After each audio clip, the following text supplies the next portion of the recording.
Welcome back. In this video, I rebuild this Suzuki GT380 from the late 70s. Now, this is the two-stroke oil system on this bike. It has 6 ports and 3 of them feed the fuel system and 3 actually lubricate the crankshaft. So those 3 holes that I'm pointing out there are for the fuel and the 3 at the bottom are for the crankshaft. Now, in this system, there's these very small check valves and springs in here. And unfortunately, over the years, if they get a bit of junk in them and get stuck open, you get a oil passing and it fills a crankcase and you get a hydrolock. And what will happen is you'll blow your engine up, which is exactly what happened to this engine. In fact, it's happened twice, I believe. So what I've done is I didn't video this, and I probably should have. I've rebuilt the crankshaft already, put new conrods in, new bearings, and it's quite a job. This is not a first timer sort of a job, but you've got to put them in the press, separate it all, and realign that and get it within 1/1000th of an inch if you can, if not better. So I've got everything clean. Now the other thing is there's 3 holes in the bottom here, which is part of the lube system, but it's called a Scavenger system. So underneath there, there's that hole, there's a port at the bottom, and believe it or not, there's another little check valve that goes in there. And what that does is as the excess oil builds up in the crankcase, the end of that tube is connected to the cylinder, which you'll see in a second, and it draws a vacuum. So there's the valve. These are completely blocked, so I bought brand new ones just to be sure. Now the other end of that tube gets connected here to each cylinder, and what that does is when the engine runs, there's a vacuum there, draws a vacuum, and it sucks the oil out. This is the speedo gear, which in this case was seized, so I went ahead and bought a new OEM just to be sure that the speedo was going to work as well. Now, before you put the casings together, there's a few things you want to check, and one is that it's clean. I like to clean all my engines as though they're literally carbies, because you don't want to go to all this hassle and have grime left in there. All new gaskets. I've honed the cylinders and the bores look fine. There's new piston rings, there's new pistons, there's new bearings, new gudgeon pins, and they're all genuine. So this bike engine should be like new. Now I'm using Yamabond, but you can use the Suzuki equivalent for the crankcase. And a couple of things, make sure you've got this particular bush here lined up properly. There's a hole in the bottom that lines up to a pin, and you can see those 2 marks is where at least twice on this engine it's been clamped down in the wrong position. There's the speedo drive, so it just sits in there. The other thing is that's the kickstart spring just at the back there. It's got a little tab on it. Make sure it fits in that groove. And the other thing is make sure the half rings are in to hold the bearings, and also at the front on the crank particularly, these little grooves are for the pins that are on the outer race of the bearings, and they need to fit into that spot. And you can see the pins here. So I have worked on engines before where people haven't realised that pin's there, and obviously it's not ideal to do that. Now there's a bit of free play in the conrod when you put it together, when you press it together. I've set it up to about 12 thou. Put the crank in, line the pins up. Now the first bearing where I've got that screwdriver now is actually lubricated from the gearbox oil, but all the other bearings are lubricated from the 2-stroke oil. Put some sealant around I put it around the top half of the casing. You only need it on one side. Feed the conrods through, and it should really fit up pretty easy, to be honest, as long as you've got everything right. And then put the bolts in. Now you'll notice if you've cleaned up your casings well, there's numbers near each bolt, and that represents the torque sequence. So once it's all torqued down, just check that your crankshaft rotates freely, and I'm pleased to say in this case it's great and made that effort worth it. Now the kickstart gear has a little dot there, and there's another corresponding dot on the lower part of the spline. So make sure you line those dots up, push that in. There's a spring there, put the gear on, and then you just preload it, and that applies tension to the spring that I showed you before. Now put the two-stroke oil pump in. There's no gasket on the bottom, but there are O-rings, so make sure the O-rings are in. And then what I do is connect all of the two-stroke lines. So as I said, the top three there feed the fuel system, and the bottom ones feed the crankshaft.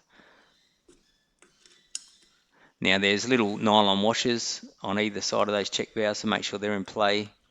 And then what I do is get a bit of wire just to hold that lever open, because that's normally connected to your throttle, and that will allow two-stroke oil to flow.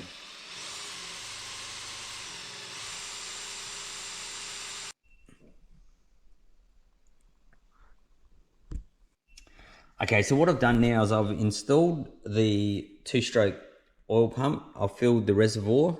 Now, there is a bleed screw. So if you ever do this screw here,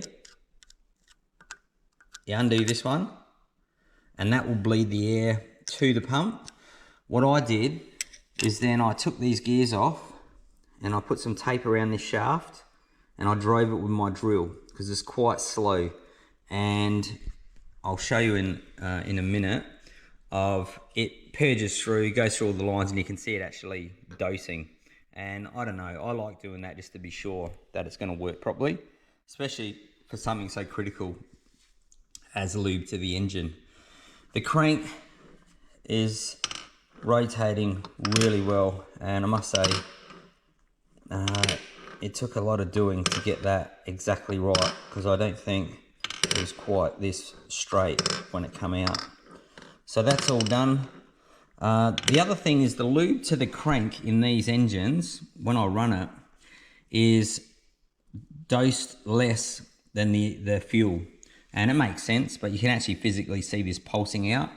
And I would say, as a guess, the crank is probably a quarter of that sort of flow. And the Scavenger system, which I showed you at the bottom, is quite important to make sure those valves are clear as well. So get on with it, start putting this end together, get the flywheel on, and I'm waiting on some more parts actually, new gudgeon pins, because unfortunately Suzuki sell brand new pistons, but they don't come with a gudgeon pin. Well, there you have it.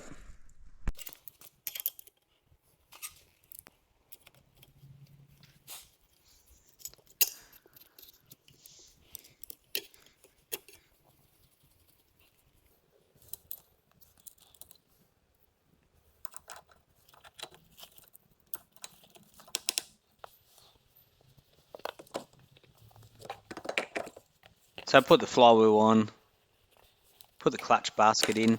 If you're putting a new clutch plates in, just make sure you soak them in oil.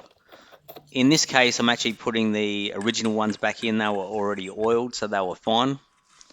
And when you torque it up, it is good to have some sort of holding device like this rather than jamming a screwdriver somewhere.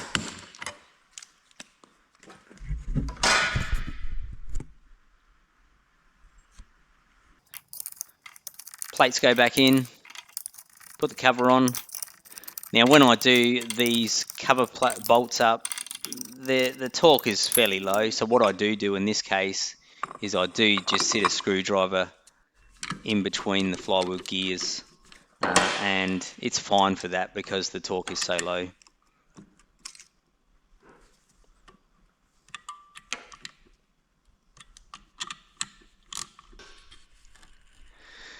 Now once you've done that, you need to line that dot up with that plate.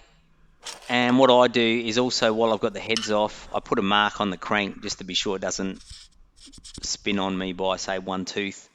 And then you've got to align the timing mark. So on that wheel there's three markers. One says L with a red line, and that needs to line up with that little tab in the casing. And that line is when that dot lines up to the marker that I just showed before. So I put a gasket on. I only put sealant where the crankcases join. You don't need to put sealant all the way around. And put the cover on. and then I just make sure that that timing mark doesn't actually move. Again, it should go on pretty easy.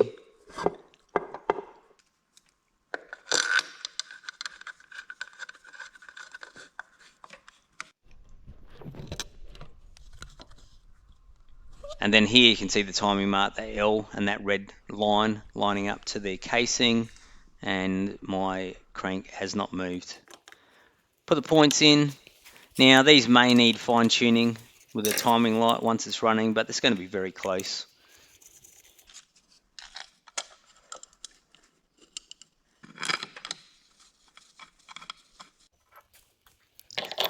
Then what I do is put the alternator rotor on and torque that up properly, and then put the stator on. 3 bolts, it's all pretty easy. And just when you put that stator on, just make sure the brushes are pushed up as you put it in. Put the cover on, that's all pretty straightforward.